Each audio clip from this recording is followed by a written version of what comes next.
Hasilpur doctor Toqeer Hussain की report के मुताबिक हासिलपुर चिश्तियाँ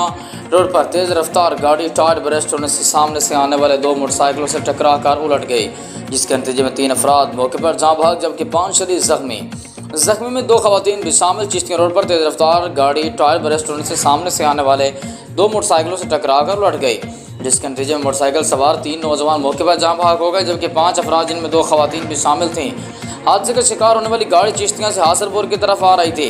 गाड़ी पर तस्बीहों, टोपियों वगैरह का सामान लोड था। वाक़े की इत्तला मिलने पर पुलिस और रेस्क्यू एहलकार मौके पर पहुंच गए और जख्मी को तहसील हेडक्वार्टर अस्पताल मुंतकिल कर दिया गया, जहां उनका इलाज जारी है। मरने वालों में 30 साल मोहम्मद वसीम, 25 साल मोहम्मद हबीब, 23 साल मोहम्मद अमीन दोनों भाई भी शामिल हैं, जबकि जख्मी में 47 साल जुल्फ़कार, 69 साल अनवर माई, 60 साल हनीफ बीबी, 45 साल साबिर हुसैन, 48 साल गाड़ी का ड्राइवर मोहम्मद आसिम शामिल है, जिनमें से 5 का ताल्लुक हासिलपुर, 1 का ताल्लुक फैसलाबाद जबकि 2 का ताल्लुक ओकाड़ा से बताया जा रहा है।